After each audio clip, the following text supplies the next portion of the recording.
We've got a word and context problem.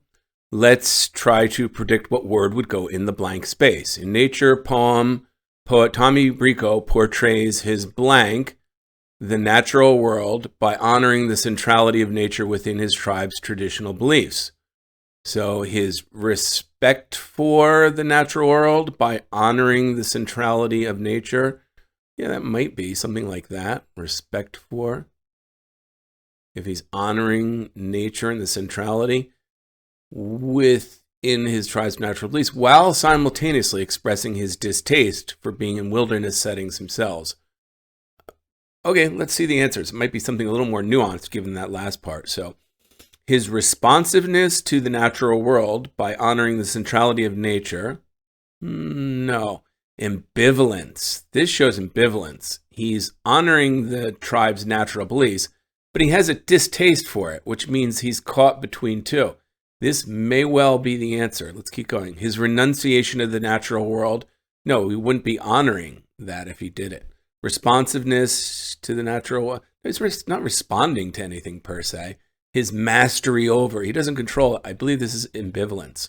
What the text afterwards shows us is he's honoring the natural world and he has a distaste for the natural world. So he's got two different viewpoints, which makes him, by definition, ambivalent. So our first guess was respect. I kind of sensed it might be more nuanced after reading it. Your first guess is not always correct, so make sure you keep reading and using your word clues. Okay, what does the word quality most nearly mean here? The following text from F. Scott Fitzgerald, The Great Gatsby. Gatsby was balancing himself on the dashboard of his car with that resourcefulness of movement that is so peculiarly American. That comes, I suppose, with the absence of lifting work in youth, and even more with the formless grace of our nervous, sporadic games. This quality was continually breaking through. So this quality, this behavior, this peculiarity of his continually breaking through his punctilious manner in the shape of restlessness. So remember, Gatsby was supposed to be like the son of a German Kaiser and all that, and he made up all these stories about himself. If you've read it, fortunately I have the benefit of that. And this quality, some of his American qualities, his behaviors, his traits, were coming out. He couldn't hide them when he got restless. So in this case, this standard, no, that's not it. This prestige, continually breaking through his punctilious manner in the shape of restlessness.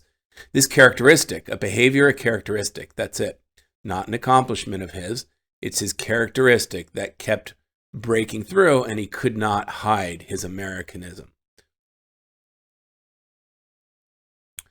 Okay, we've got to predict the word here, so words and context. To develop a measuring snow depth with laser beams, NASA physicists who relied on, don't know what, something. We have a semicolon, which is going to tell us a related idea. Identifying broad similarities between two seemingly different phenomena, who used information about how ants move inside colonies to calculate how the particles of light that make up laser beams travel through snow. So he measured snow depth. He developed the method for measuring snow depth with laser beams, and he relied on blank. Still don't quite get this one. Identifying broad similarities between two seemingly different phenomena. Who used information about how ants move inside colonies to calculate how the particles of light that make up laser beams travel through snow. So he somehow used something about the ants' movement to determine how particles of laser beams move through snow.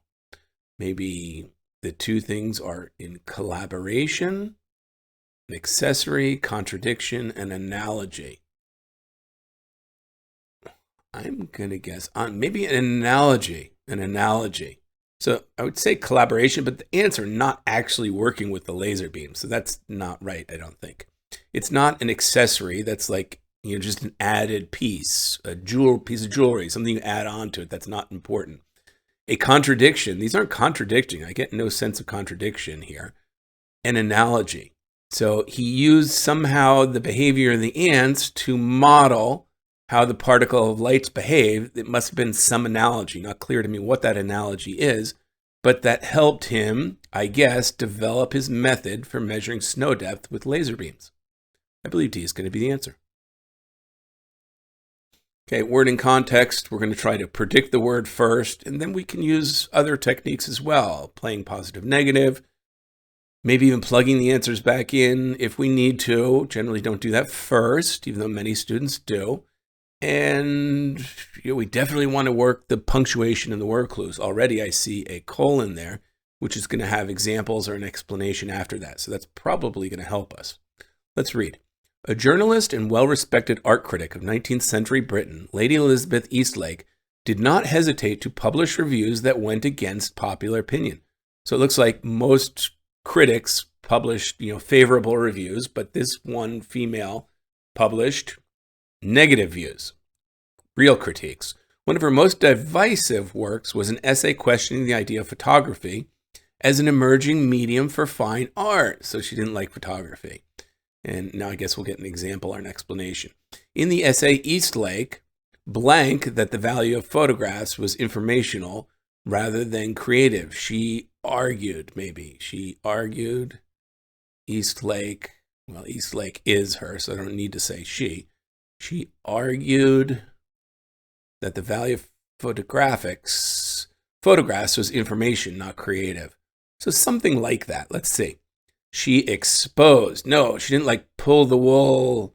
It's not like people are pulling the wool over her eyes and she just opened the world to the idea that photographs aren't art. No. She asserted. Yeah, if she argued, she asserted. That's a definite possibility. She discovered. No, it's not like discovering some new invention or something, right? That's not it. Doubted. She doubted that the value of photographs was informational. Well, that would be the opposite idea, right? She would doubt that they're art, not that they're informational. She asserted.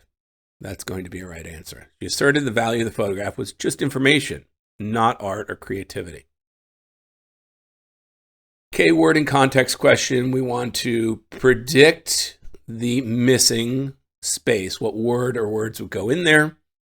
As generally a first approach, we want to find that synonym in context, and then we can use other techniques after that. Definitely let's take close attention to the word clues, though. Stephen Hancock's luminous landscape paintings are appealing to viewers, but have elicited little commentary from contemporary critics. Okay, so what's going on? The viewers, they like his landscape paintings. The critics, they don't comment. Phenomena that may be due to the very fact that the painting seems so, not sure, obscure, out of touch, realistic? I have no idea at this point. Many critics focus their attention on the art that is cryptic or overtly challenging. So this is going to be the opposite, right? If the critics focus on cryptic or over challenging, this should be the opposite of cryptic. In other words, it's going to be something simple, in your face, something not challenging. That's what the critics would stay silent on.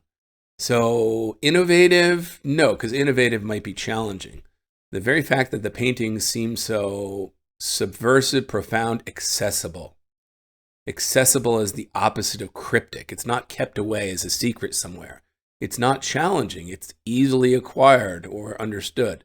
So subversive is to undermine, profound is deep in thought. These are not the right ideas. The idea is that the paintings seem so accessible. That's why the critics don't care. They want something that's the opposite, cryptic. Okay, word and context. We want to, let's start by predicting the word we think should go in there, and we'll use our clues. In the new digital SAT, they're very good at giving in the words, maybe the next or previous sentence, exactly what that word in context should be. They kind of define it for you, which is great. Take advantage of that. So let's see if we have that here. Bicycle sharing systems allow users to rent a bicycle at one location within a city and return it to any other designated location in that city, which can cause serious problems of bicycle supply and user demand within the city's system. Toru Iguchi uses open source data and statistical modeling to identify when a high number of users making one-way trips is likely to leave some locations within the system. Okay, so they have some problems, right? The supply and demand. Maybe everybody wants to go to downtown and visit, Battery Park or something like that. And nobody wants to come back uptown. So all the bikes end up there. And then you got a problem. There are no bikes uptown. All the bikes are downtown, that kind of thing. So he obviously models this and identifies when the users are making these one-way trips so he can sort of, I guess, manage it. To leave some locations within the system, bicycles and other areas with insufficient supply. So, okay, it's definitely going to be managing it. Let's read this again. Toru uses open source data and modeling to identify a high number of users making one-way trips, is likely to leave some locations within the system, blank bicycles and other areas leaving, basically leaving bicycles and other areas with insufficient supply. Okay, that's probably not exactly quite right, but let's see. Susceptible to, so to leave some locations within the system, susceptible to bicycles and other areas with insufficient supply. Maybe, that's a definite possibility, right? So he wants to identify when the system is susceptible to these situations, oversupply, undersupply. Contingent on, well, that means depends on. So leave some locations within the system contingent on. No, that's, contingency is some condition that has to occur. That's not really the right idea. Saturated with, likely to leave some locations within the system saturated with bicycles and others insufficient. That might be it, actually. So that fits with saturated with bicycles on the one side, and somewhere else, that means there's insufficient supply. So I think we're saturated with, we got too many bicycles in one place, and that leaves the other places no bicycles, basically. This is definitely going to be the right fit, given this last sentence is not susceptible to. It will be saturated with. Depleted of, no, I wouldn't deplete of bicycles in other areas insufficient. That means there are no bicycles here and there are no bicycles there. The idea is we have an imbalance of supply and demand. All the bicycles go to one place, leaving other places without bicycles. C is going to be the right answer. Okay, word in context. Let's find a predicted synonym in context here. And we definitely want to use the word clues. Right away, I see a colon and a semicolon, which generally tend to be very important. In fact, I see multiple semicolons, which probably means semicolon and means this is a list after my colon. So it's probably going to be in examples of something about what our word should be. So let's take a look. In the indigenous intercropping system known as the Three Sisters, maize, squash, and beans form an blank web of relations. I'm going to take an early guess, an intricate web of relations. Okay. But the colon's now going to tell us what kind of web it is. It's going to explain. Maize provides the structure on which the beans vines grow. That's list item 1. List item 2. The squash vines cover the soil, discouraging competition from weeds. That's list item 2. And the beans, item 3, aid their two sisters by enriching the soil. So it's not just intricate, it's that they work together. So the idea here is that they help each other. They fit perfectly like a glove. They somehow work together. They create benefits for each other. Each part creates a benefit for the other. So that's what I want to see. So, and beans form an indecipherable. No, that means I just can't read it or understand it. Ornamental. No, that means it's pretty. Obscure, dark. No. Intricate. Geez, that was my first guess. Did not see that word. An intricate web. Well, yeah, I guess that's it, right? I think it's kind of a little more than intricate because it actually shows in the examples how they add value to each other and fit with each other and benefit each other. That's more than just complex. I think of intricate as just complex. Okay, so be it. I think intricate is the best answer. I don't see which other one would fit. Okay, word in context. Let's take a look and figure out what we think our predicted word in context would be here and take advantage of the word clues. I do see some punctuation that we have a semicolon, so that might tell us something between the related clause and this transition word, however, that's contrasting, and our underlined sections after that. So let's take a look. In 2008, a complete set of ancient Pasoi glass game pieces was uncovered from a paving stone in modern-day Israel. Due to their small size, Pasoi were easily misplaced, making a whole set a rare find. That happens all the time. I get games for like pieces from Monopoly and things like that, and I lose them everywhere. I guess it happened back then too, or whatever. This has led some experts to suggest that the set may have been buried intentionally. Okay, so experts are thinking it may have been buried intentionally. Well, it's kind of like my Monopoly games. They just get lost. And now we have a contrast. However, I'm going to guess this is something about it's not intentional. With clear evidence, archaeologists are left to decipher what happened, figure out what happened. So they were easily misplaced on the one hand due to their small size. And some experts suggest they may have been buried intentionally. However, without clear evidence, archaeologists are left to decipher or figure out what happened, speculate about, right? They have to guess. They don't know what the answer is. So that might be it. Dismiss what happened. Well, they don't know what happened exactly, so they can't dismiss it. It may have been buried, right? Okay, and they were just easily misplaced. We don't know that they were misplaced.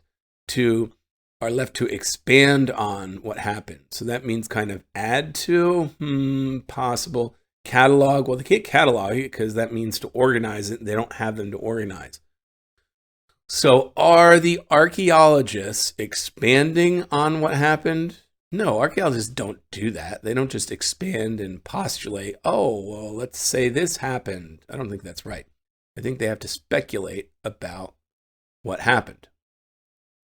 I think that's probably the better answer than expand on. 13 is A. Okay, word in context. Let's figure out our predicted word in the middle, taking advantage of punctuation and word clues, usually in the next sentence or phrase, or lo and behold, we have a colon here, which is probably going to give us an example of the word we want right before it. So let's take a look. Some researchers believe that the genes that enable groundhogs and certain other mammals to hibernate through the winter by slowing their breathing and heart rates and lowering their body temperature may exist in humans. Groundhogs, I mean, we might have the genes that may be, their body temperature may be present or exist in humans, but they don't, actually work, right? Present, yet having essentially no effect on our bodily process. Okay, so the colon is defining what this word should be, and it uses present. So present, yet having essentially no effect, which is kind of my guess here, but I need then a different word, right? So their body temperature may be, or I believe that the genes that enable other mammals to hibernate may be dormant in humans, right? That shows they exist, they're present, but they're not actually working to do anything. They're kind of hidden, even though they're there. It's not decisive, it's not lacking, it's not variable.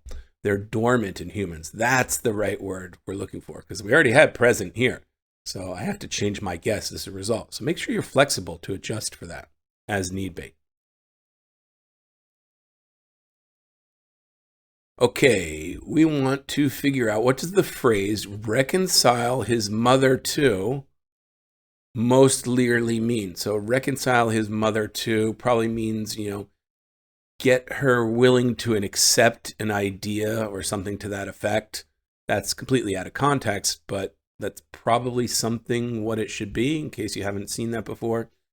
Let's go ahead and read and try and figure out based on the word clues.